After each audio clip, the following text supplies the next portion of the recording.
तस्थं चराचर गुरुं निवैरं शान्तविग्रहम् आत्मा रामं कथं द्वेष्टि जगतो दैवतं महता।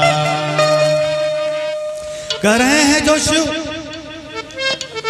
आत्मा राम है, शांत विग्रह है, निवैर हैं, किसी भी प्राणी में दोष भाव देखने का कार्य नहीं करते। कैसे हैं? शंकर शंकर जगत वंद्य जगदीशा, शंकर शंकर जगत वंद्य जगदीशा, सुर नर मुनि नावहि सब शीशा।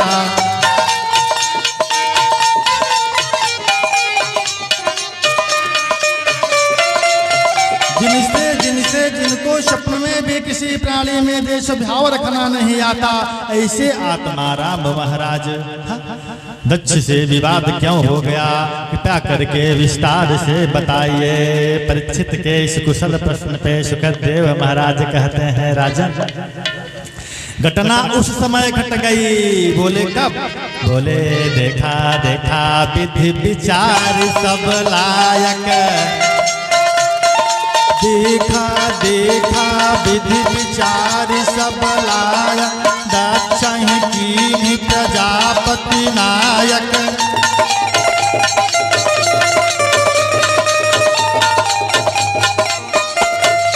ब्रह्मदेव अपने पुत्र दक्ष को सब लायक जानकर, यानी दक्ष को सब लायक की उपाधि ब्रह्मदेव ने दे दी। सब लायक कौन था पता है? आज दक्ष को जो उपाधि सब लायक की मिल रही है, ये सब लायक की उपाधि किसको मिली है? देख लीजिए, कहीं भुआल सुनिए मुनि नायक, कहीं भुआल सुनिए मुनि नायक, राम भये सब विधि सब लायक।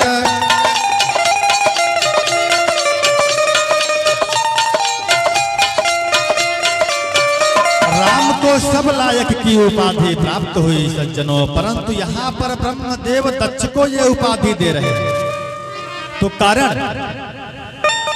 आज ब्रह्मदेव जब सब लायक हुए, सब लायक होने का कारण था कि दक्ष के घर में जो बिटिया सती हैं, ये कौन है?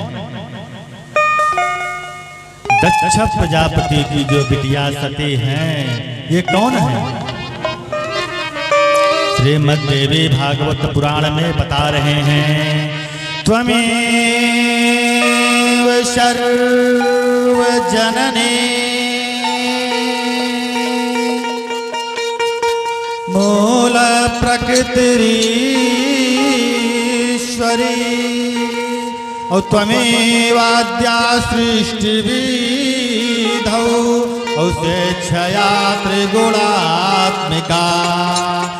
दक्ष के घर में जो दक्ष की बिटिया भगवती सती हैं, ये आवश्यकता पड़ने के पर ब्रह्मा के बगल, आवश्यकता पड़ने पर विष्णु के बगल, और आवश्यकता पड़ने पर शिव के बगल विराजमान होती हैं।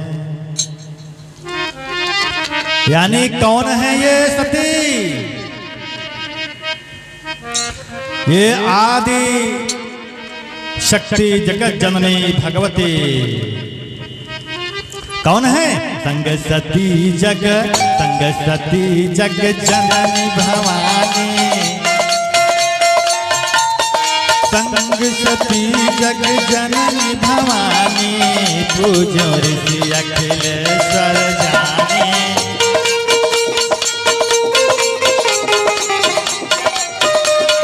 तीनों रूपों का दर्शन कराया है श्रीपाद गोस्वामी जी ने। तीनों रूपों का दर्शन, महाकाली, महालक्ष्मी, महासरस्वती, संग सती, सती के रूप में सृष्टि को प्रकट करने का कार्य कर रही है। जगत जननी के रूप में सृष्टि का पालन करने का कार्य कर रही हैं, और भवानी के रूप में सृष्टि का संहार करने का कार्य कर रही हैं। कौन? जग जग जग संभव पालन लय करनी, जग जग संभव पालन लय करने, जय लीला बापू धरने।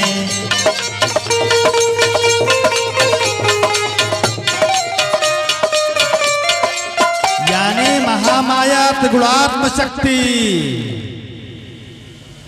त्रिगुणात्म शक्ति। अगर आप ब्रह्मदेव की उपासना कर रहे हैं तो रिजल्ट ब्रह्मदेव ही देंगे, शक्ति नहीं देंगी। विष्णु की उपासना कर रहे हैं तो रिजल्ट नारायण ही देंगे, लक्ष्मी की आवश्यकता नहीं। और अगर शिव की उपासना कर रहे हैं तो शक्ति साथ में निहित है। कहने का तात्पर्य, अगर हम परमा आदि शक्ति जगत जननी परमेश्वरी की उपासना साधना में लगे हुए हैं तो फिर त्रिमूर्ति में चाहे ब्रह्मा हो, चाहे विष्णु हो, चाहे महेश हो, ये कृपा करने के लिए बाध्य। अगर हम आदि शक्ति परम्बा जगत जननी भुवन भुवनेश्वरी की साधना में लगे हुए हैं तो ये त्रिगुणात्म शक्ति है। आवश्यकता पड़ने पर त्रिगुणात्म शक्ति कौन? गायत्री, जो सुबह के समय कहाँ निवास करती हैं? ब्रह्मलोक। मध्याह्न के समय कहाँ निवास करती हैं? वैकुंठ लोक विष्णु के पास। और सायंकाल के समय कहाँ निवास करती हैं? शिवलोक, शिव जी महाराज के पास। कौन? त्वमेव सर्वजननी मूल प्रकृतिरीश्वरी, और त्वमेवाद्या सृष्टि विधौ स्वेच्छया त्रिगुणात्मिका। और जब ऐसी परम शक्ति आदि जगत जननी का प्राकट्य दक्ष के घर में हुआ, दक्ष के घर में इसलिए हुआ, श्रीमद् देवी भागवत महापुराण में दक्ष ने एक पैर पे खड़े होकर के कई हजार वर्ष तक भगवती की उपासना की। और तब भगवती ने प्रसन्न होकर के वरदान मांगने को कहा तो दक्ष ने वरदान में भगवती को ही अपने घर में कन्या के रूप में आने के लिए कहा। और जब भगवती आज दक्ष के घर में कन्या के रूप में आ गई तो ब्रह्मदेव सर्टिफिकेट दे रहे हैं। क्या कर रहे हैं? सब लायक हो गए। कौन? देखा देखा देखा विधि विचार सब लायक, देखा देखा विधि विचार सब लायक, सही प्रजापति नायक।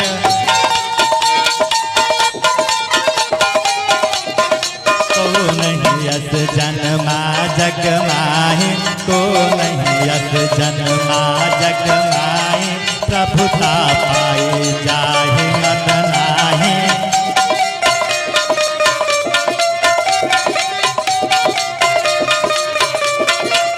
जब दक्ष महाराज को इतनी बड़ी उपाधि प्राप्त हुई है ना, हाँ, तो प्रभु की कृपा हो जाए तो ऐसे ही वैष्णव संत हैं हमारे भरत जी महाराज की तरह कि इनको मद नहीं सताएगा। और अन्यथा प्रभु की कृपा प्राप्त हो जाए तो फिर दक्ष की तरह अहंकार तो शरीर में प्रवेश करेगा। यद्यपि अहंकार ठीक नहीं है, अहंकार में 3 गए रावण, कौरव, कंस, अभी आगे की कथा में बता रहे हैं। अगर प्राणी मात्र के शरीर में अहंकार प्रवेश कर गया तो फिर जीते जी अहंकार निकल जाए, ये संभव नहीं। अहंकार तभी निकलेगा जब उस प्राणी की वसुंधरा से मृत्यु होगी। जब मृत्यु होगी और अगर फिर प्रभु कृपा करेंगे, फिर कभी मनुष्य का तन पावेगा तो फिर उसको अहंकार नहीं होगा। क्योंकि अहंकार है ही ऐसा, ये जीते जी इस लोक में तो सुख नहीं प्रदान होने देगा, और जाने के बाद आप किस योनि में जाएंगे ये हमारे नारायण ही जाने। अहंकार कैसा है? अहंकार यति दुखद डमरुआ, अहंकार यति दुखद डमरुआ, तंभ कपट मत मानन हरुआ, कृष्णायुधर वृद्धि अति भारी। अहंकार हो जाने पर तृष्णा इतनी बढ़ जाएगी कि अपने पराये का पहचान भूल जाएंगे। और यही दक्ष महाराज कर सभा को बुलाई। सभा में सभी जब दक्ष महाराज प्रवेश किए तो सभी देवता खड़े हो गए, ब्रह्मा विष्णु महेश को छोड़। दक्ष ने देखा तो ब्रह्मा को देखा तो बोले, पिता हैं विष्णु को देखे तो बोले प्रपितामह है, परंतु ये शिव जिसको हम अपने कमल नयनी समान बिटिया का विवाह साथ में कर दिया, ये भी हमारे सम्मान में नहीं खड़ा हुआ। बस आज दक्ष से रही रहा गया सज्जनों। दक्ष ने आज उन देवाधिदेव महादेव को बुरा भला कहना प्रारंभ कर दिया। कहा रे का पालिक, नरमुंडों की माला पहनने वाले, भूत प्रेतों के साथ संसार में विचरण करने वाले, तुम इस सभा में आकर के सभा की सारी शोभा में भंग डाल दिया। हमारे शिव महाराज शांत विग्रह है। दक्ष बोल रहा है, बोलते बोलते दक्ष बढ़ गया, परंतु शिव महाराज ने कोई प्रत्युत्तर नहीं दिया। आज दक्ष ने कहा, दक्ष बढ़ते चला गया तो जो शिव को चाहने वाले सभासद पे खड़े हो गए। कहा खबरदार दक्ष, निषेध्यमानहि औषपदस्य मोक्षये औदक्षो गरित्राय विसिज्य शापम्। जो शिव को चाहने वाले सभासद थे वो दक्ष को समझा रहे हैं कि दक्ष ये तुम क्या कर रहे हो, तुम्हें पता है तुम किनको गाली दे रहे हो। क्या बता रहे हैं कि शंकर जगत वंद्य जगदीशा सुर नर मुनि नावहि सब शीशा।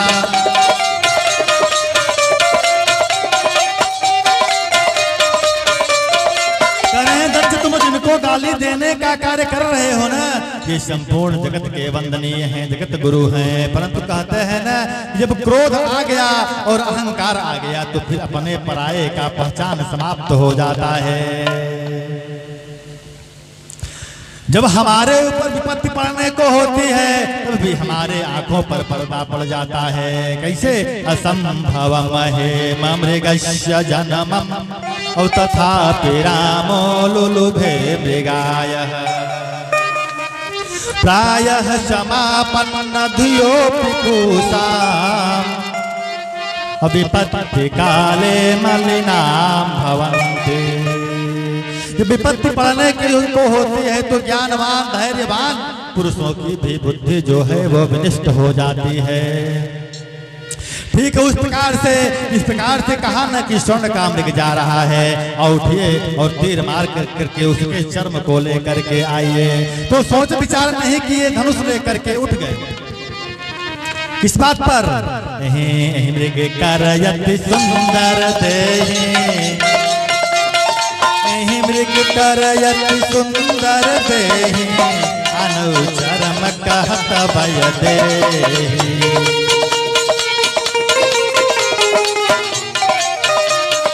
विपत्ति काले मलिनां भवन्ति। विपत्ति पड़ने पर धीर वीरवान पुरुषों की बुद्धि भ्रष्ट हो जाती है और दक्ष ने तो स्वयं शिव से विरोध कर लिया। तो आज सभासदों ने खूब समझाया दक्ष महाराज को, परंतु बुद्धि नहीं खुल रही है। क्या करने जा रहे हैं? श्राप देने जा रहे हैं। आज दक्ष महाराज वही गलती करने जा रहे हैं जिस गलती को कल की कथा में अर्जुन ने किया था।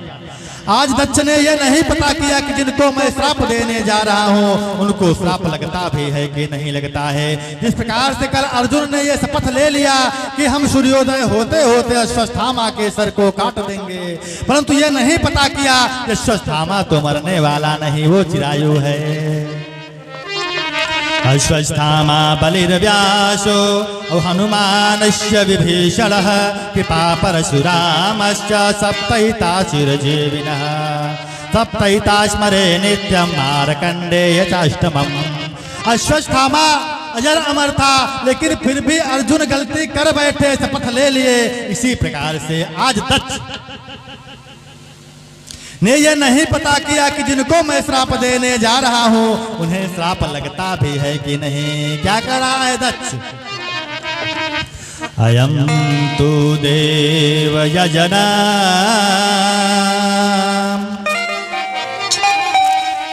अयं तु देव यजना इंद्रोपेन्द्रादिभिर्भवः और सहभागम न लभताम और देव देव गणाधमः। बोलिए भक्तवत्सल भगवान की। आज दक्ष ने बिना विचार किए शिव महाराज को श्राप दे दिया, परंतु पता है हमारे शिव महाराज को श्राप नहीं लगता। क्यों? क्योंकि वे समर्थवान हैं। किस प्रकार? समर्थ समर्थ समर्थ के नहीं दोष गोसाई,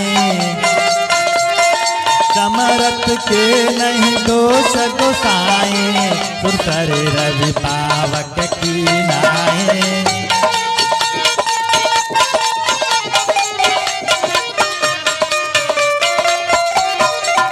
श्राप हो गया, इतने सरल देवता बन करके बैठे हैं जैसे कुछ पता ही न हो। एक पहुंच गए, वाहनों का प्रवेश वर्जित था। एक से नहीं रहा गया।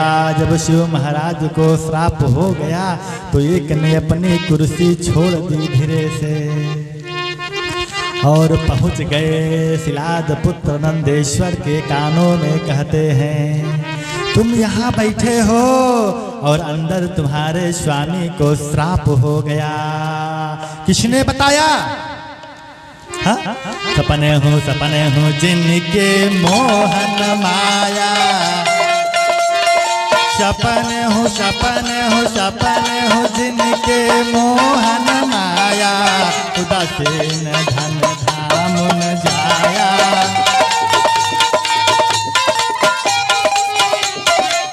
देवर्षि नारद पहुंच गए, शिलाद पुत्र नंदीश्वर के कानों में कहा, आप बाहर विराजमान हैं और अंदर आपके स्वामी को श्राप हो गया। और स्वामी के श्राप के विषय में जैसे ही नंदीश्वर ने श्रवण किया, राम राम, अपने शरीर को इस तरह से बढ़ाने लगे और शरीर को बढ़ाते बढ़ाते सभागार में प्रवेश कर गए और श्राप देने के लिए उद्यत हुए कि शिव महाराज ने मना किया। क्यों? आज जो नंदेश्वर हैं ये कौन हैं? अपन अपन अपन तेज संभारो आप, आपन आपन तेज संभारो आप, तीनों लोग हांकते कांपे।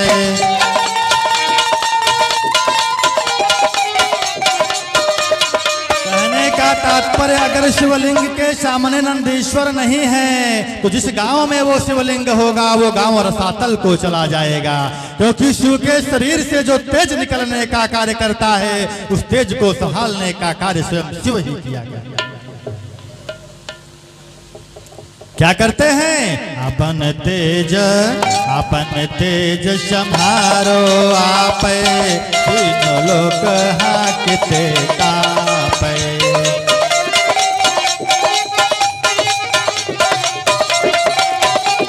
आज जब नंदेश्वर प्रवेश कर गए तो अब किसी की नहीं सुन रहे हैं सज्जनों। कह रहे हैं, दक्ष तुमने मेरे स्वामी को श्राप दिया है कि उन्हें यज्ञ में सहभागिता न मिले तो उसका प्रतिकार उत्तर श्रवण करो। जिस यज्ञ में मेरे स्वामी को आहुति नहीं दी जाएगी उस यज्ञ में दक्ष तुम्हारे सर की आहुति होगी। और उन ब्राह्मणों की तरफ इशारा करते हुए कहे कि जो श्री शिव महाराज को श्राप होते हुए दक्ष की बातों का अनुमोदन स्वीकार कर रहे थे, वे ब्राह्मण आज से बच्चा का भक्षण करेंगे। प्रतिकार में भृगु महाराज ने कहा, नंदीश्वर अब तुम ज्यादा बोल गए, इसलिए मैं भी श्राप देता हूँ कि आज से जो शिव को के चाहने वाले भक्त हैं वो पाखंडी कहे जाएंगे। और श्राप प्रतिकार होता रहा तो शिव महाराज ने कहा अब यहाँ रुकना ठीक नहीं है, और अपने गणों के साथ कैलाश पर पहुंच गए। सुखदेव महाराज ने कहा, राजन घटना हुए बहुत समय व्यतीत हो गए, जब दक्ष प्रजापति ने यज्ञ का आयोजन किया तो सभी देवता अपने अपने सगे संबंधियों के साथ, अपने स्त्रियों के साथ विमान में बैठ करके और यज्ञ की चर्चा करते हुए कैलाश के ऊपर से निकले। कौन देखा? सती सती बिलोके व्योम विमाना, सती बिलोकत व्योम विमाना, जत चले सुंदर शुभ नाना।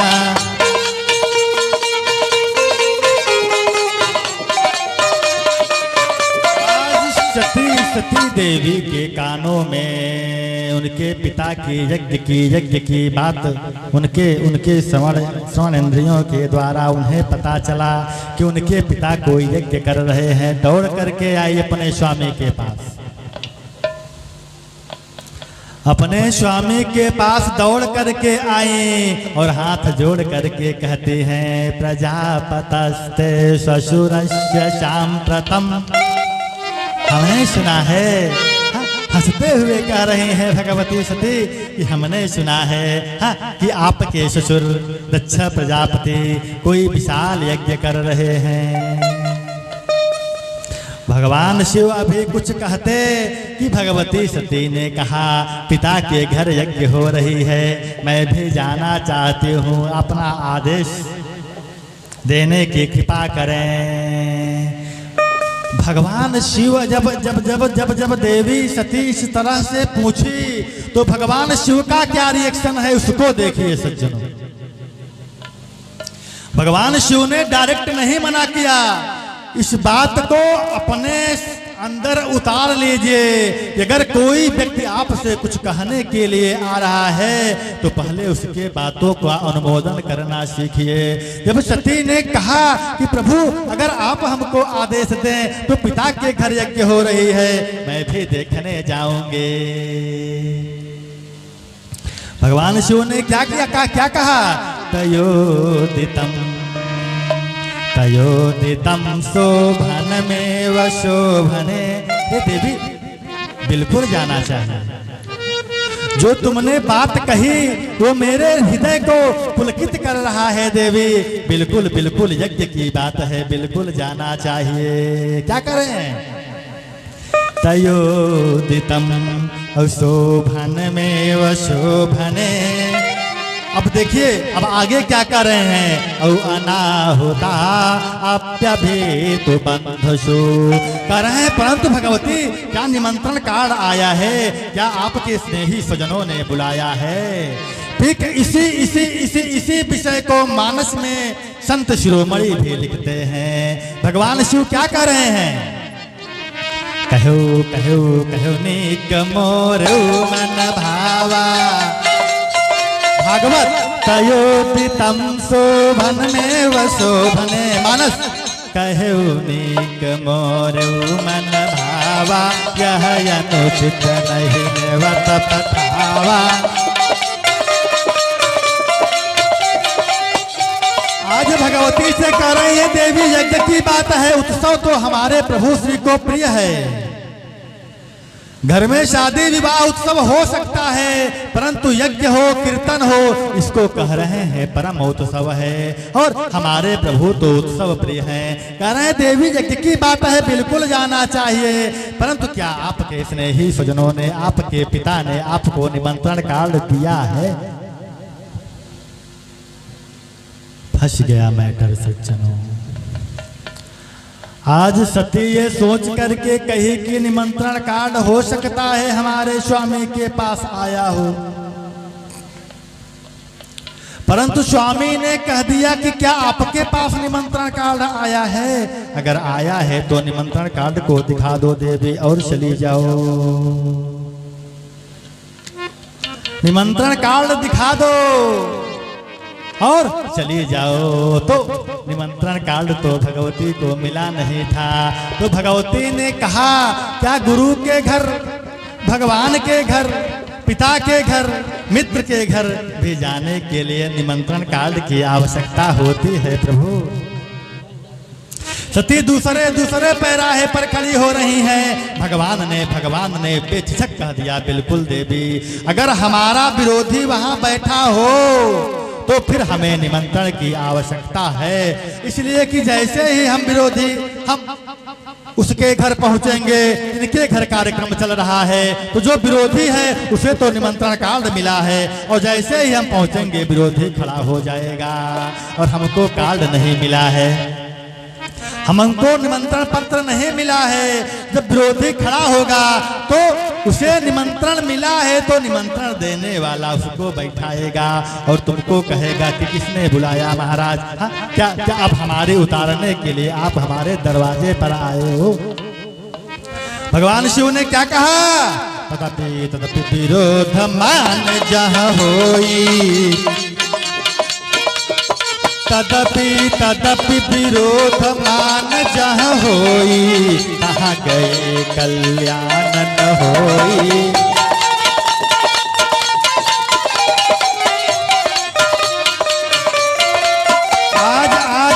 आज भगवान जब सती को इस प्रकार समझा रहे थे, कई बार समझाया, बहुत प्रकार से समझाया, परंतु समझ में नहीं आया। किस प्रकार? हाँ? जब शिव महाराज ने प्रभु श्री राम को प्रणाम किया था, वहां पर भी सती को समझा रहे थे। जय जय सच्चिदानंद जग पावन, जय सच्चिदानंद जग पावन, अब कहीं चलो मैं जन सावन। वहां पर सती ने शिव की दशा को देख करके हाँ शंका प्रकट कर दिया कि ये स्वयं जगत के ईश हैं, देवताओं के भी देवता हैं और एक मनुष्य को प्रणाम कर रहे हैं। तो भगवान शिव ने बहुत समझाया था, परंतु सती को समझ में नहीं आया था। तो भगवान शिव ने क्या कहा? जो तुम्हारे मन अति संदेह हो, यद्यपि सती तुम जानती हो कि मैं कौन हूँ। सती को पता था कि उनके स्वामी कौन है, शंकर जगत वंद्य जगदीशा, शंकर जगत वंद्य जगदीशा, सुर नर मुनि नावहि तपस्वी।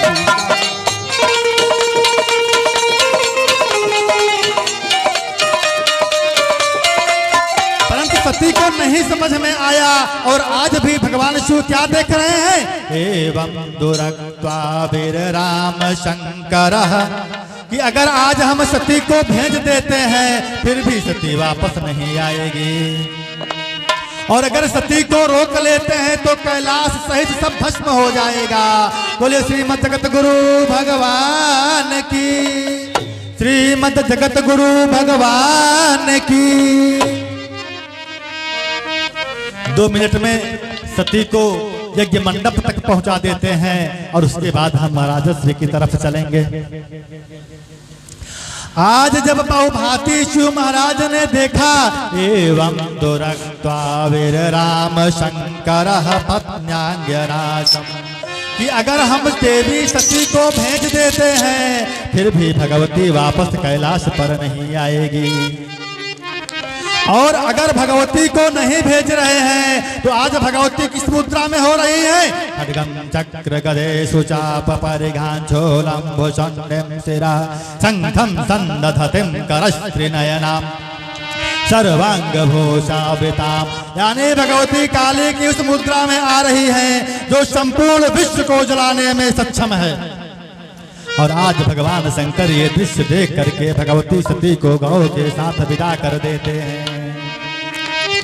और जब भगवती सती पहुंची घर पर तो उनसे प्रेम से मैया को छोड़ करके, कथा संक्षिप्त में श्रवण कर लीजिए, माता को छोड़ करके प्रेम से और कोई नहीं मिला।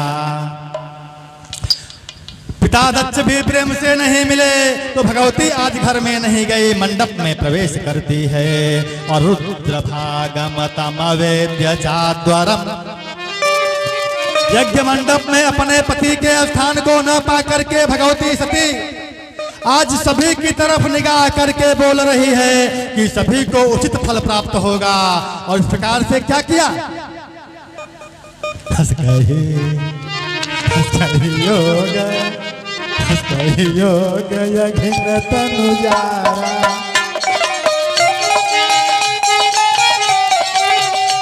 आज भगवती सती ने अपने प्राणों की आहुति दे दी और ये सूचना लेकर के देवर्षि नारद कैलाश पर पहुंच गए। आज देवर्षि नारद के मुखार बिंदुओं से बोल नहीं फूट रहे हैं सज्जनों। भगवान शंकर के बार बार पूछने पर देवर्षि नारद ने कहा, भवो भवान्याम निधनम प्रजापते, कहे भगवती गई। फिर भगवान ने अपनी जटाओं से बाल को उखाड़ा, वीरभद्र नाम को यज्ञ को विध्वंस करने के लिए भेजा। यज्ञ को विध्वंस करके शिलाद पुत्र नंदीश्वर के कथानुसार दक्ष के सर को काट करके उसी हवन कुंड में डाल देते हैं। और फिर भगवान शिव की विधिवत उपासना करने पर, प्रसन्न होने पर बकरे का सिर जोड़ देते हैं। और आइए अब हम चलते हैं महाराज श्री की तरफ। श्री कृष्ण गोविंद हरे मुरारे, हे नाथ नारायण वासुदेव। हरे मुरारे हे नाथ नारायण वासुदेव। नमस्तस्यै नमो नमः। सिया राम मैं सब जग जाने, सिया राम मैं सब जग जाने, करहु प्रणाम जोर जुग पाने।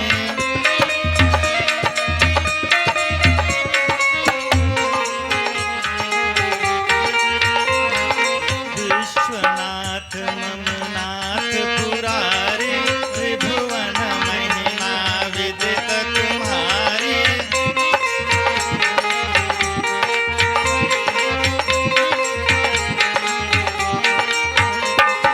महावीर विनमु हनुमाना, राम जासु जस आप बखाना।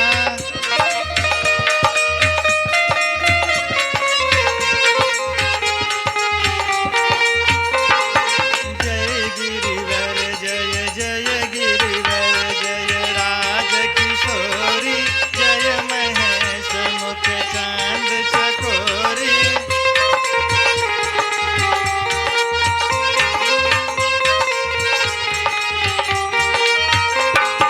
देवी पूज पद कमल तुम्हारे, सुर नर मुनि सब होहि सुखारे।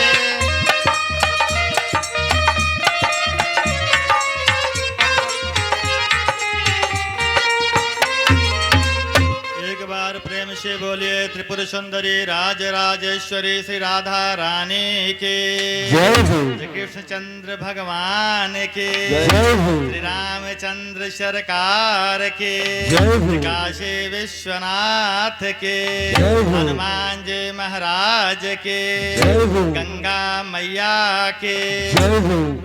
श्रीमद जगत गुरु भगवान के, जय हो। गुरुदेव भगवान के, जय हो। अपने अपने माता पिता भगवान के। जय हो। भक्ति, ज्ञान, वैराग्य, तरण तारण मोक्ष की कथा का आज चतुर्थ दिवस। हम पीछे 3 दिनों से अनवरत भगवान के अमृतमय कथाओं का स्वादन कर रहे हैं।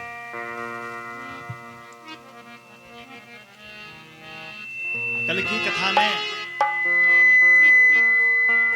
महाराज श्री ने भगवान के 24 लीलावतारों की कथा आपको श्रवण कराई। 24 लीलावतारों की कथा श्रवण कर लेने हमें अपने मन से ये संदेह दूर कर लेना चाहिए कि ब्रह्मा विष्णु महेश में कोई अंतर है, क्योंकि जो 24 लीला अवतारों की कथा हमने कल श्रवण की, उनमें सर्वनियंता सर्वाध्यक्ष अखंड अनंत एक रस ब्रह्मांड नायक सच्चिदानंद स्वरूप हमारे श्री कृष्ण भगवान ही 24 अवतारों में अवतरित होते हैं। और भागवत की कथा समस्त पापों को मिटा करके हमें परलोक गोलोक धाम में स्थान प्राप्त कराती है। उसमें भी भागवत की कथा प्रेत पीड़ा विनाशिनी। व्यास ने कहा श्रीमद् भागवती वार्ता प्रेत पीड़ा विनाशिनी, यानी श्रीमद् भागवत की कथा श्रवण करने मात्र से, कल महाराजा श्री ने बताया कि हमारे पीछे की 27 पीढ़ी हमारे प्रभु श्री के धाम को चले जाएंगे। हमारे पूर्वज जब हमारे ऊपर प्रसन्न होंगे तब हम दिन प्रतिदिन आगे बढ़ने का कार्य करेंगे, और जब हम अपने पूर्वजों के द्वारा बताए गए मार्गों पर चलेंगे तो हमें किसी भी प्रकार के कष्टों का सामना नहीं करना पड़ेगा। यानी अगर हमारे माता पिता दादा दादी इत्यादि हमें कोई राह और शिक्षा दे रहे हैं, उसे हमें ग्रहण कर लेना चाहिए। जब हम उसको ग्रहण करेंगे तब हमारी बनेगी, क्योंकि कहते हैं ना, बाढ़ें बाढ़ें बाढ़ें पूत पिता के धर में,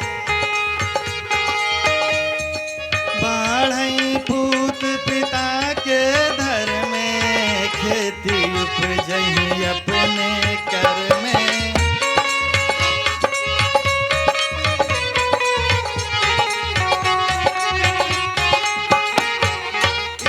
से हमको सीख ले लेनी चाहिए, हाँ, कि अगर हम नास्तिक हैं और अधर्मी हैं तो फिर पुत्र से ये आशय मत रखिएगा, हाँ, कि वो आगे चल के डॉक्टर इंजीनियर अथवा IAS PCS बनेगा।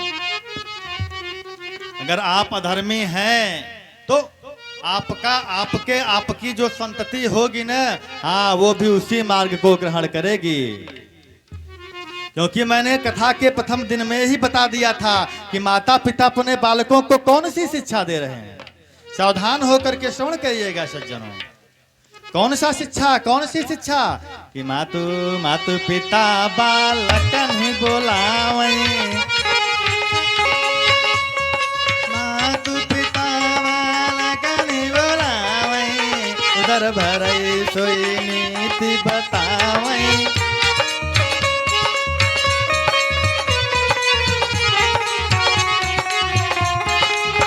और अगर आप अपने बच्चों को परोपकार की शिक्षा नहीं दे रहे हैं तो जान लीजिए, पुन्नाक नाम तारयति स पुत्रः, जो आपको पुन्नाक नामक नरक से तारने का कार्य कर दे वही पुत्र है। अथवा जानते हैं हमारे जगत गुरु भगवान बताते हैं, कहते हैं लड़का यानी लड़ने वाला। जगत गुरु भगवान कहते हैं जो पुन्नाक नाम के नरक से तारने की आपकी व्यवस्था को बना दे वही पुत्र है, और नहीं तो फिर लड़का तो है ही है, जहां कहीं आवश्यकता पड़ेगी लाठी लेकर के खड़ा रहेगा। परंतु आप कहां झोंक दिए जाएंगे? पुनरपि जननम पुनरपि जननम पुनरपि मरणम, पुनरपि जननम पुनरपि मरणम, पुनरपि जननी जठरे शयनम।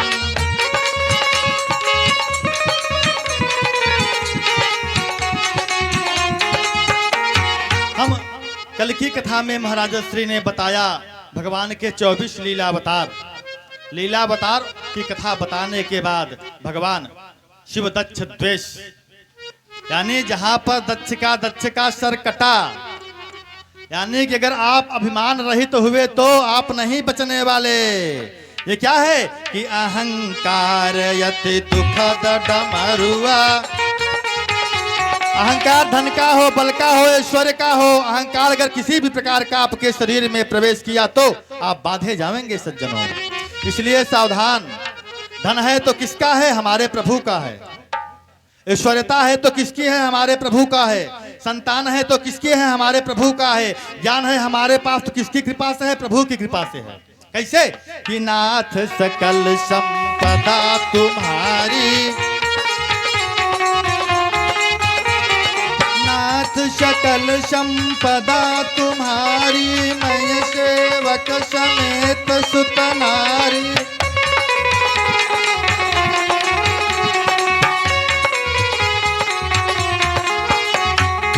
और अगर कहा कि हमने बनाया है ना तो भी आगे कथा श्रवण करेंगे सज्जनों। हाँ, कि जिन जिन लोगों ने कहा हमने बनाया है उनके लिए अभी कथा आगे बची है। अभी आज से कथा अभी 3 दिन चलेगी। जो ये सोच रहे हैं कि हमने बनाया है, मैंने किया है, उनकी क्या गति होगी ये अभी आगे की कथाओं में श्रवण करिए। और आज की कथा एक ऐसी कथा हम बताने जा रहे हैं आपको सज्जनों। कहने का तात्पर्य यह था कि माता पिता हैं तो बच्चों को अपने उचित शिक्षा प्रदान करें। और जो बच्चे हैं जिनको अच्छे पदवी पर अच्छे रैंक से पास होना है, वे अपने माता पिता की बात को अवश्य माने, अपने बुजुर्गों की बात को अवश्य माने। हाँ? और अगर उनकी बात को नहीं मानेंगे ना, तो फिर फंस जाएंगे। देखिए, एक जा रहे हैं ना तो बुजुर्ग से ही पूछ रहे हैं, और किसी से नहीं पूछ रहे हैं, बुजुर्ग से ही पूछ रहे हैं। क्या कि जामवंत मैं पूछूं तो ही, और किसी से नहीं पूछ रहे हैं। उनके समान भी सब बैठे हैं, परंतु नहीं पूछ रहे हैं। किससे पूछ रहे हैं? बुजुर्ग से। जामवंत मैं पूछूं तो ही, तो सिखावन दीजिए मोहि।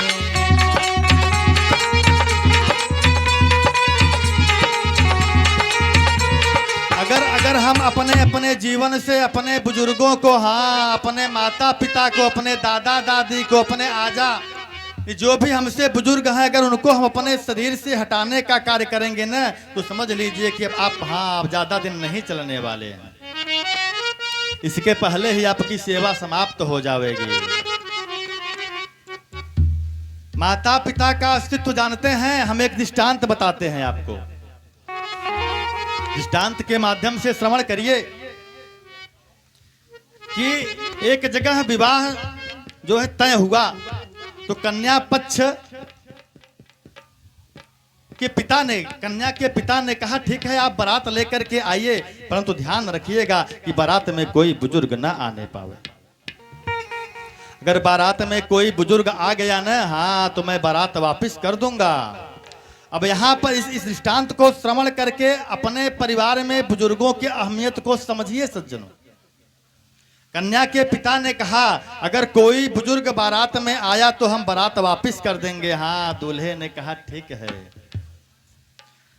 यानी जो वर था वो तैयार हो गया, कहा ठीक है हम बिना किसी बुजुर्ग के ही बारात को लेकर के आएंगे। समय आया, बारात सजी, सभी बुजुर्गों को मना था, परंतु तब तक आ गए लड़के के नाना। नाना ने कहा कि नहीं हमको बारात में चलना है। दूल्हे ने कहा अरे नहीं, लड़के के पिता ने मना, लड़की के पिता ने मना किया है तो आप बारात में कैसे चल सकते हैं। जिद कर बैठे नाना जी जिद कर बैठे कि नहीं मुझे शादी में चलना ही है। अब भैया जब जिद कर बैठे तो उनके लिए बॉक्स मंगाया गया, बक्सा, और बक्से में होल किया गया और होल उनको बैठा दिया गया। कहा कि आप इसी में से सारे विवाह को देख लीजिएगा, खबरदार जो कहीं कुछ बोले तो। ये क्या है कि जामवंत मैं पूछूं तो ही, घटना भी वहीं पहुंच रही है। कहा कि जामवंत मैं पूछूं तो ही, उचित सिखावन दीजिए मोहि।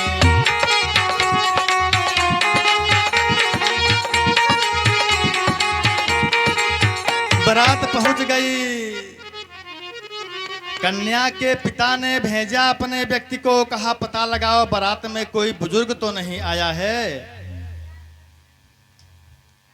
आए भाई, खोजबीन किया, नहीं पाया संवाददाता, तो जाकर के कन्या पक्ष से बोल दिया कि नहीं नहीं ऐसी कोई बात नहीं है, कोई बुजुर्ग नहीं आया है। तो कन्या का पिता कह रहा है जाकर के वर पक्ष से कह दो कि शर्त है, ये बगल में नदी बह रही है, इस नदी में पेवर दूध की नदी बहावे, जल न मिले।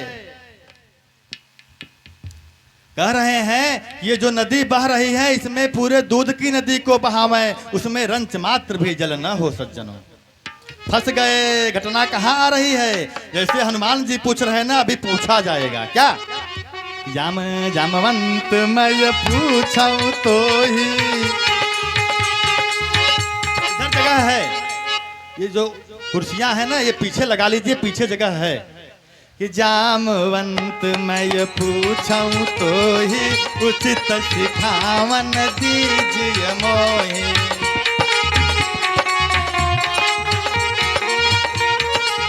जब कन्या पक्ष के संवाददाता ने आकर के वर पक्ष को बताया कि ऐसी ऐसी शर्त रखी है कन्या के पिता ने, सब लोग गए नदी को देखने। बड़ी विशाल नदी थी सज्जनों।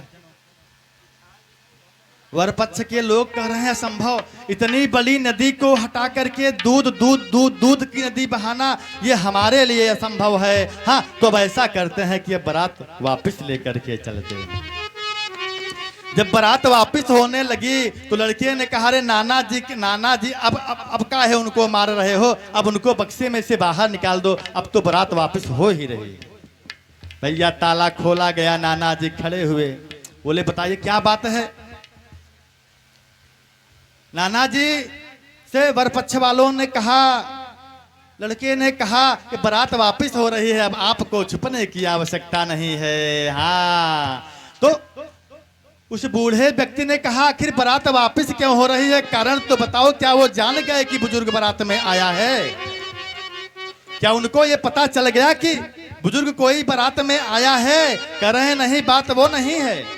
बोले तब बोले बगल में एक नदी बह रही है कि क्या है सज्जनों, कि जामवंत मैं पूछूं तो ही, बिना बुजुर्ग के, हाँ बिना आपके अभिभावक के आपको कोई सही शिक्षा नहीं प्रदान कर सकता सज्जनों। बिना आपके अभिभावक के, बिना आपके माता पिता के, बिना आपके उनके ऊपर की जो पीढ़ी है उनको छोड़ करके आपको उचित शिक्षा कोई प्रदान नहीं कर सकता। इसको गांठ बाढ़ करके आप लोग रख लीजिए। कैसे? कि जामवंत मैं पूछूं तो ही, उचित सिखावन दीजिए मोहि। आज जब नाना जी ने कहा कि क्या बात है बताए, कह रहे हैं दूध की नदी बहाओ। कह रहे हैं ठीक है, उनसे जाकर के कह दो कि हम दूध की व्यवस्था कर लिए हैं, हम नदी बहावेंगे, परंतु हमारी भी एक शर्त है। कौन कह रहा है? लड़के के नाना जो बूढ़े हो चुके हैं। कह रहे हैं जाकर के कन्या के पिता से कह दो कि हम दूध की नदी बहावेंगे, हमने दूध का इंतजाम कर लिया है, प्रबंध कर लिया है। अब उनसे कहिए कि हमारी एक शर्त है। भाई संवाददाता गया हाँ?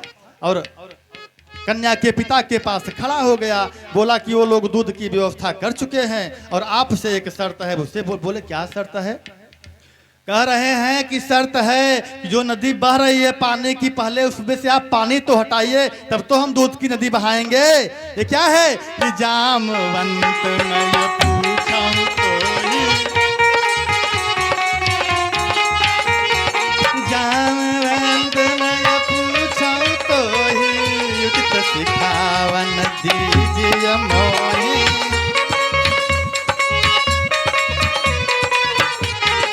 के पिता ने कहा ये आदेश बिना किसी बुजुर्ग के दिया ही नहीं जा सकता। अपने संवाददाता से कह रहे हैं कि तुम्हारी दृष्टि धोखा खा गई, बारात में अवश्य कोई बुजुर्ग है। ये क्या है? कि जामवंत मैं पूछूं तो ही, उचित सिखावन दीजिए मोहि।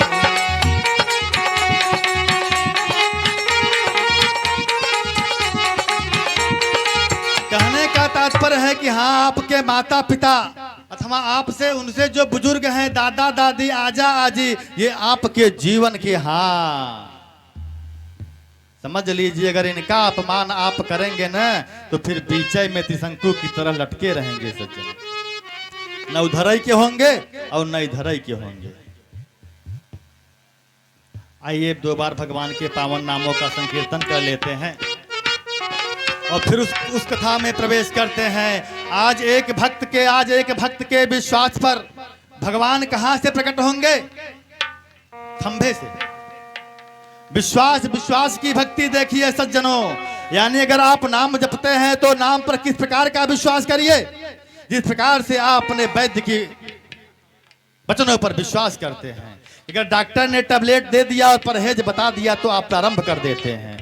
और अगर उस पर भी कोई आकर के कह देना इस डॉक्टर के पास आप गए हैं, उसको मैंने दिखाया था, कोई मतलब नहीं है, तो फिर अब आप टैबलेट पे टैबलेट खाइए, अब आपको आराम नहीं होने वाला सज्जनों। क्योंकि आपके मन में उस वैद्य के प्रति शंका भर गई, और अगर शंका भर गई तो फिर आप कितनी भी उसकी औषधि खाइए, अब आराम नहीं मिलने वाला। आज विश्वास देखिए उस बालक का, जिसके बताने मात्र से भगवान खंभे को चीर करके निकलेंगे। घटना कब घट गई? जब हिरणाक्ष को भगवान ने मार दिया। हिरण्यकश्यप बने गुरुदेव शुक्राचार्य ये बताने पर मंदराचलवत पर जाकर के एक पैर से खड़ा होकर के घोर तप को तपने लगा। इतने विशाल तप को तपने लगा सज्जनों। इतने विशाल तप को, तपस्या जानते हैं, तपस्या करते हैं ब्रह्मा, तपस्या करते हैं विष्णु, तपस्या करते हैं महेश। इनको भी तपस्या की ही आवश्यकता पड़ती है। तप बल रचई प्रपंच विधाता, तप बल रचई प्रपंच विधाता, तप बल विष्णु सकल जगत त्राता, तप बल शंभु करहि संहारा, तप बल से धरई मही धारा।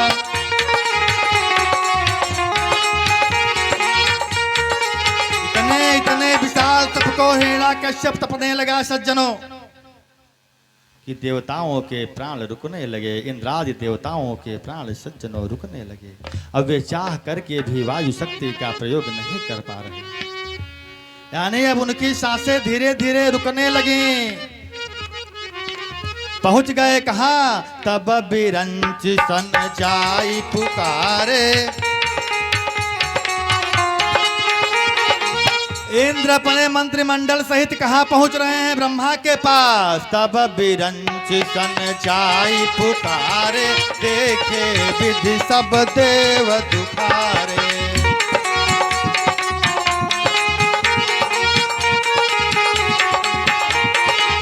इंद्रादि देवताओं ने अपनी समस्या प्रस्तुत की ब्रह्मदेव के सामने।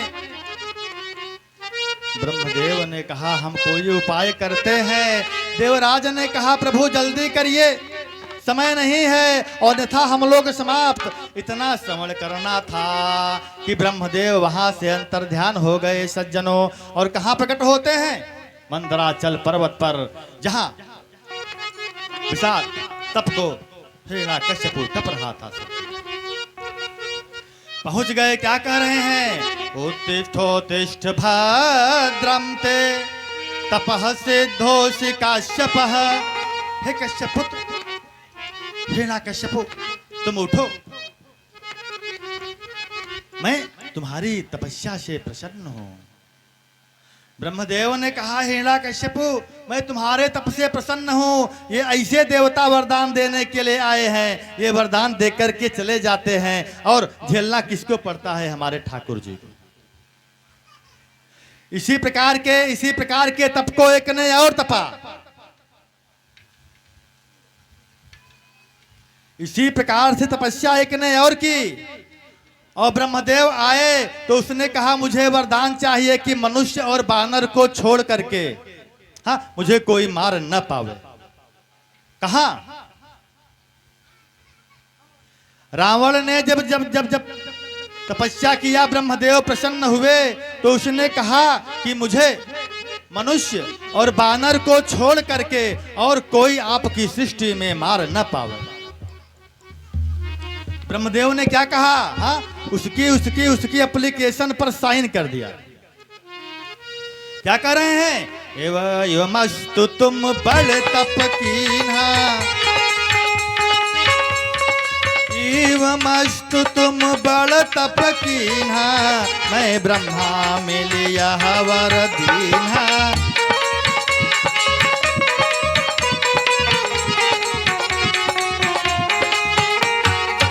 आज जब हिरण्याकशिपु के सामने नृसिंह भगवान प्रकट हो, ब्रह्मदेव प्रकट हो गए तो कह रहे हैं, कश्यप पुत्र, तुम्हें जो वरदान मांगना हो मांग लो, मुझे अति प्रसन्न समझो।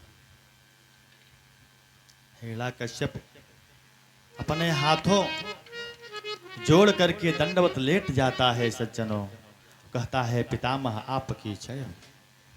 पितामह, यदि आप मुझ पर प्रसन्न हैं तो मुझे ऐसा वरदान दीजिए कि मैं अजर अमर हो जाऊं, मैं किसी के हाथों से मारा न जाऊं। ब्रह्मदेव ने कहा, कश्यप पुत्र हिरण्याकश्यप, ये वरदान जो तुम मांग रहे हो अमरता की, हाँ, अमर तो मैं स्वयं नहीं हूं, कल्प कल्पांतर के बाद मुझे भी अपना शरीर छोड़ना पड़ता है, इसलिए वरदान बदल लो।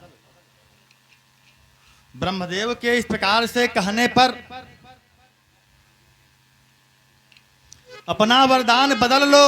तो हिरण्याकश्यप कहता है, ठीक है पितामह, अगर आप हमको अमरता नहीं प्रदान कर सकते तो अब हमें ये वरदान दे दीजिए कि न मैं दिन में मरूं, न मैं रात में मरूं, न मैं जल में मरूं, न थल पे मरूं, न घर के अंदर मरूं, न घर के बाहर मरूं, न आकाश में मरूं, न जमीन पर मरूं, न अस्त्र से मरूं, न शस्त्र से मरूं, न पशु से मरूं, न मनुष्य से मरूं।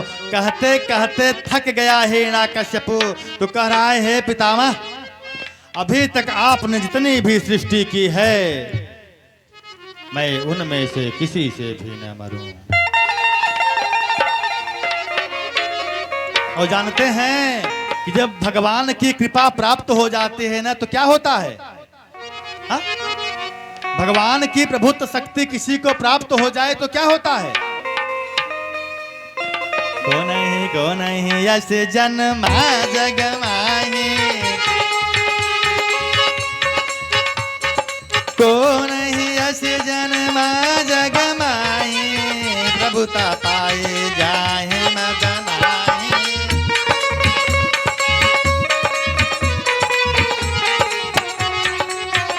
जो अत्याचार रावण ने किया था क्या कि जहाँ जहाँ धेनु विप्रद्विज पाऊं, जो अत्याचार रावण कर रहा था वही अत्याचार हिरण्याकश्यप कर रहा है। सज्जनों, कि जहाँ जहाँ धेनु विप्रद्विज पाऊं, नगर गांव पुर आगि लगाऊं।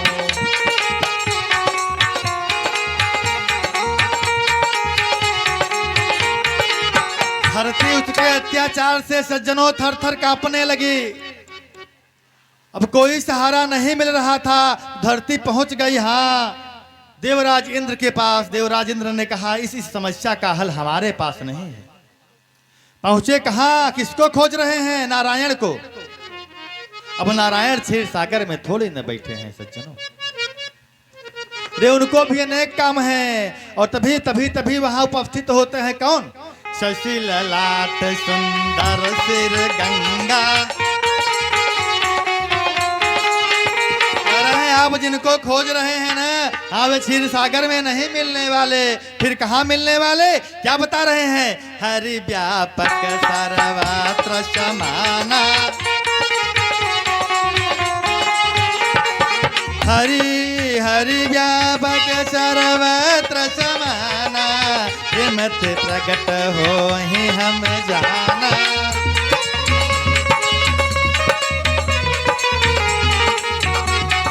प्रकट हो गए नारायण, किसको देख करके? अतिशय देख धर्म कय हानि,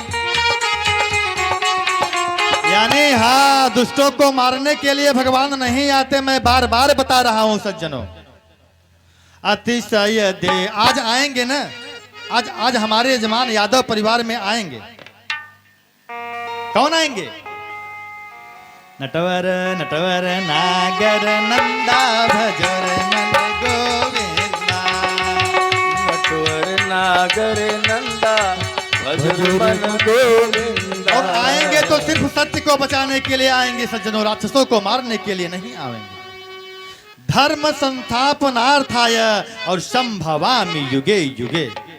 राक्षसों को मारने के लिए नहीं, परित्राणाय साधूनाम विनाशायश्च दुष्कृताम और धर्म संस्थापनार्थाय और संभवामि युगे युगे।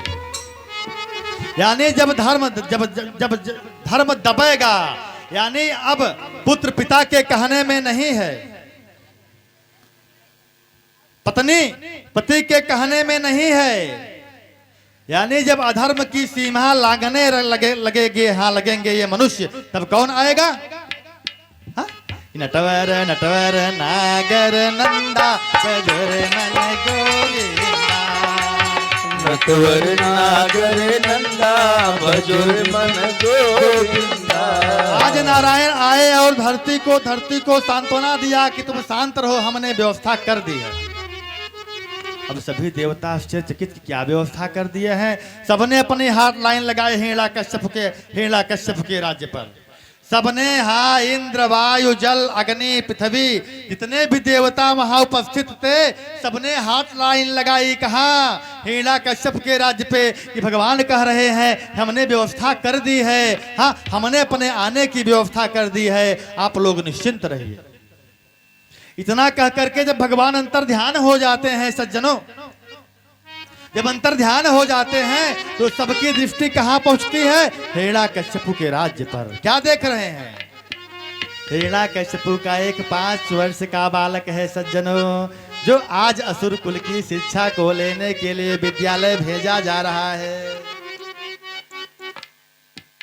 5 वर्ष का बालक हिरण्याकश्यप का, हाँ आज असुर कुल की शिक्षा प्राप्त करने के लिए हाँ गुरुकुल आश्रम भेजा जा रहा है सज्जनों। और जब प्रहलाद पहुंचते हैं ना आश्रम में, व्यवस्था बदल देते हैं। क्या बता रहे हैं? सभी सभी सभी सभी सभी असुर बालकों को बैठा लेते सामने और स्वयं गुरुदेव की कुर्सी पर बैठ जाते। और क्या बताते? श्रवणम कीर्तनम विष्णु स्मरणम पाद सेवनम अर्चनम वंदनम दास्यम सख्यात्म निवेदनम। यानी जो 9 प्रकार की भक्ति है उसी को विधिवत असुर कुल के बालकों को शिक्षा प्रदान करने लगे। सच्चा राम राम। सूचना पहुंच गई कहां? हिरण्याकश्यप के पास। नहीं बचने वाले प्रहलाद से। आज हिरण्याकश्यप के पास सूचना पहुंच गई। प्रहलाद बुलाए गए राज्यसभा में गुरुओं के साथ। असुर कुल के गुरु भी वहां पर थे। हिरण्याकश्यप ने कहा, पुत्र कौन सी शिक्षा को तुमने ग्रहण किया? प्रहलाद ने कहा, माता पिता ही भगवान हैं। अरे इतना सुना न जब हिरण्याकश्यप, हाँ बहुत प्रसन्न हुआ सज्जनों, क्योंकि वो यही तो चाहता था कि सिर्फ मैं भगवान हूँ और दूसरा और कोई भगवान नहीं है। मैं ही ब्रह्मा हूँ, मैं ही विष्णु हूँ, मैं ही महेश हूँ, इसलिए इस धरती पर सिर्फ मेरी पूजा की जाए। और जब आज प्रहलाद ने कहा कि माता पिता ही भगवान हैं, बहुत प्रसन्न हुआ हिरण्याकश्यप। हाँ फिर पूछ रहा है, पुत्र और क्या सीखा तुमने? मैटर गड़बड़ हो गया सज्जनों। प्रहलाद क्या कह रहे हैं कि प्रथम भगत संतन कर संगा। जो असुर कुल के बालकों को जो नवोधा भक्त की शिक्षा प्रदान कर रहे थे, वही अपने पिता के सामने कहने लगे क्या कि प्रथम भगत संतन कर संगा, दूसर रति मम कथहि प्रसंगा, गुरुपद पंकज सेवा, तीसरी भगति अमान। इतना ही बोल पाए थे प्रहलाद सज्जनों। हिरण्याकश्यप ने कहा, दुष्ट पुत्र शांत हो जा। प्रहलाद तो शांत हुए सज्जनों, सारी सभा भी शांत हो गई। हिरण्याकश्यप ने अपनी बड़ी बड़ी आंखों से गुरुओं की तरफ देखा सज्जनों।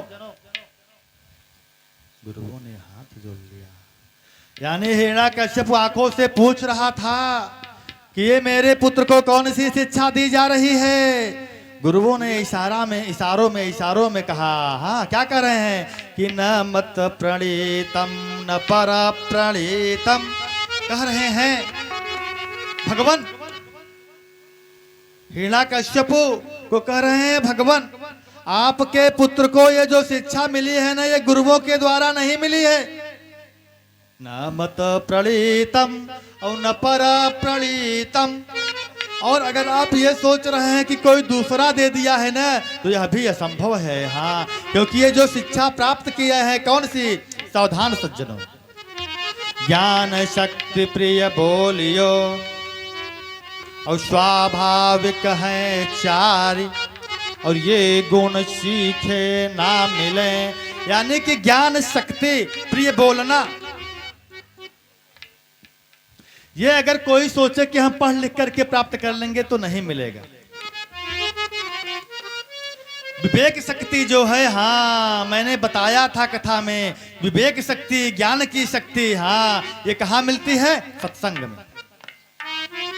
प्रहलाद को सत्संग किसने दिया, श्रीमन नारायण, श्रीमन नारायण नारायण नारायण, श्रीमन नारायण नारायण नारायण, लक्ष्मी नारायण नारायण नारायण, राम नारायण नारायण नारायण, लक्ष्मी नारायण नारायण नारायण, राम नारायण नारायण नारायण। ये चार प्रकार की शिक्षा सत्संग में ही मिलते हैं सज्जनों।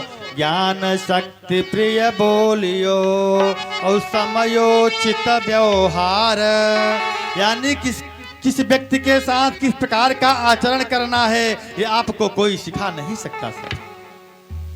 ये कहाँ मिलेगा कि बिनु सत्संग विवेक न होई। यही विवेक शक्ति नष्ट हुई थी सज्जनों सती की। हाँ, क्यों नष्ट हुई थी, कथा में आकर के सो गई थी कि बिनु सत्संग विवेक न होई, राम कृपा बिनु सुलभ न सोई। जिनके ऊपर इनकी कृपा होती है सत्संग के माध्यम से ना, उनको अनायास में ही मिल जाती है सज्जनों। हाँ, ये विवेक शक्ति उनको अनायास में ही प्राप्त हो जाती है। अरे एक को उस समय विवेक शक्ति मिल रही है, हाँ समूचे साकेत राज्य को मिट्टी का ढेर समझने लगे। समूचे साकेत राज्य को कौन, कि भरत विवेक बराह विशाला, भरत विवेक बराह विशाला, अनायास उपजहि तेहि काला।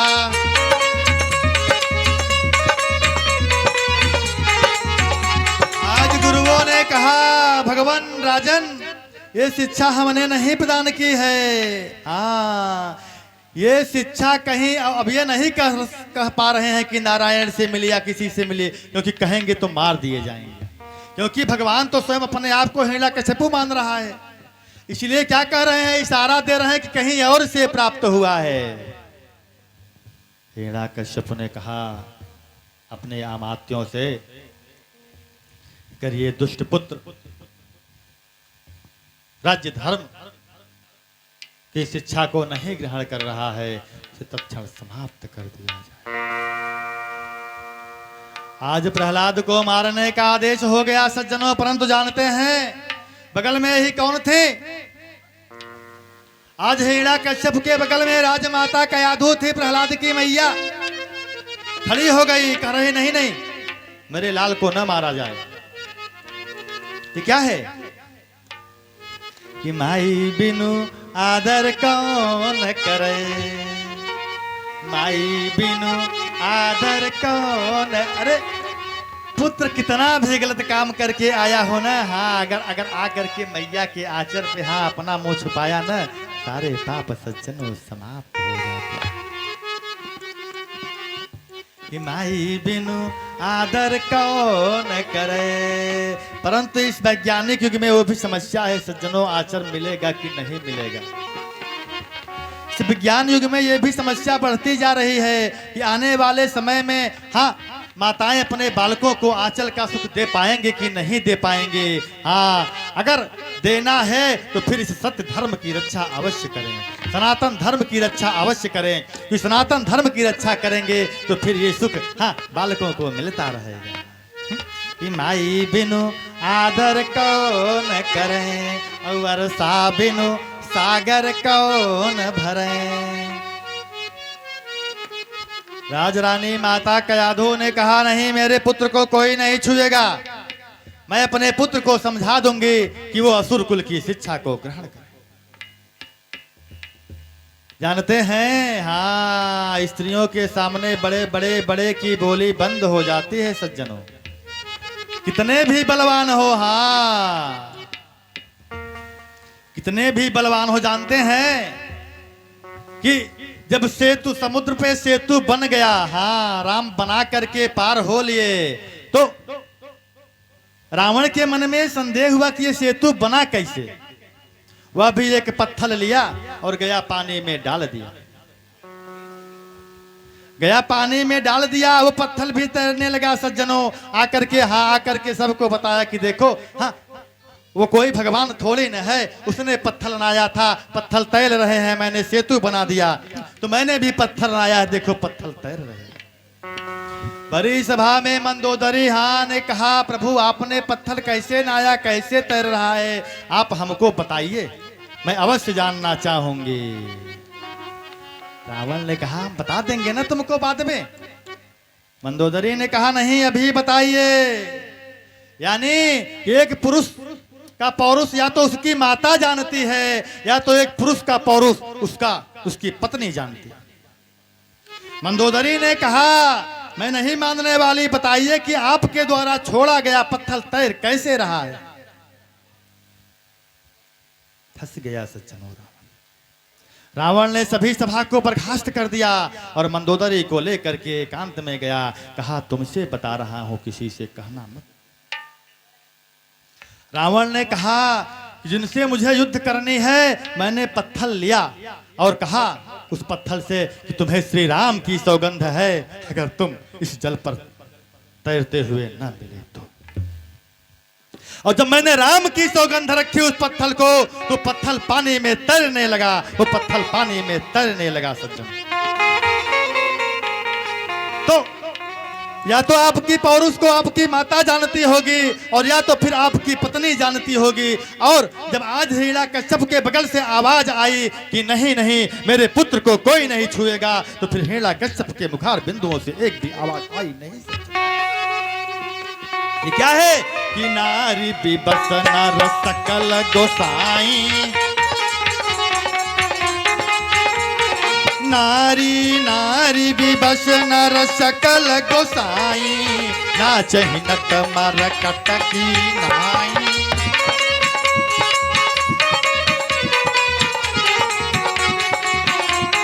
आज अपने पुत्र के बाजुओं को पकड़ करके राजरानी माता कयाधु धीरे धीरे सिंहासन की सीढ़ियों से उतरने लगी सज्जनों, और अपने पुत्र को लेकर के अपने कक्ष में प्रवेश कर। क्या हुआ मदन जी, आ रहे हैं क्या?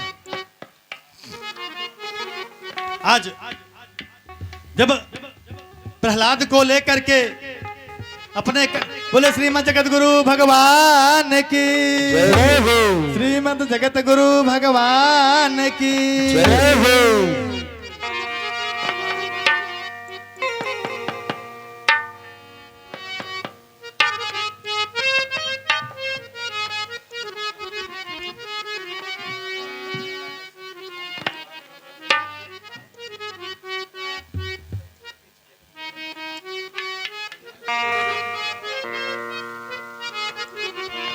बोलिए भक्तवत्सल भगवान की।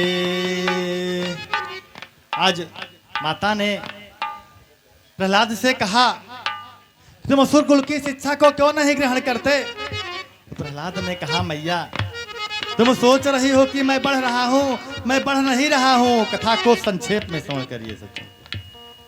यानी प्रहलाद ने आज दिव्य ज्ञान अपनी माता को प्रदान किया। कौन सा ज्ञान? कि साधन धाम मोक्ष कर द्वारा, साधन धाम मोक्ष कर द्वारा। यानी बता रहे हैं कि मनुष्य शरीर ही है जो आपको हाँ ईश्वर से मिलन करा सकती है। इस प्रकार असुर कुल की शिक्षा को लेने के लिए प्रहलाद फिर भेजे गए, परंतु होता वही है सज्जनों। अब हिरण्यकश्यप वहां पहुंच गया और अपने अमात्यों को आदेश दे दिया कि इनको मार दो। पर्वत पर से गिराए गए, हाथी के नीचे दबाए गए, परंतु उनकी रक्षा कौन कर रहा था? स्वयं नारायण। और जब हिरण्यकश्यप हार गया तो सभा में बुला करके अपने पुत्र से पूछता है बता तेरा नारायण कहाँ है? मैं तेरे नारायण से मिलना चाहता हूं। प्रहलाद ने कहा हरि व्यापक सर्वत्र समाना, हरि व्यापक सर्वत्र समाना, प्रेमत प्रकट हो वहीं हम जाना। हम में तुम में खड्ग खंभ में घट घट व्यापित राम। प्रहलाद ने कहा पिताजी हम में तुम में खड्ग खंभ में घट घट व्यापित राम। पृथ्वी आकाश पवन पानी में घट घट व्यापित राम। इतना श्रवण करना था सज्जनों कि हिरण्यकश्यप ने आज अपना अस्त्र रख दिया और नीलमणि के खंभे पर अपने मुष्टिका से प्रहार किया। और देखते ही देखते हाँ आधा शरीर नर का और मुख सिंह का। सिंह भगवान की। और जिस प्रकार से वचन मांगा था हिरण्यकश्यप ने उसको याद करा करके उसके विपरीत सिंह भगवान हिरण्यकश्यप को मारने का कार्य करते हैं और फिर प्रहलाद को बताते हैं कि तुम्हारे पिता पूर्व के जय और विजय थे। और अब चलते हैं महाराज श्री की तरफ। श्री कृष्ण गोविंद हरे मुरारे, हे नाथ नारायण वासुदेवा। श्री कृष्ण गोविंद हरे मुरारे, हे नाथ नारायण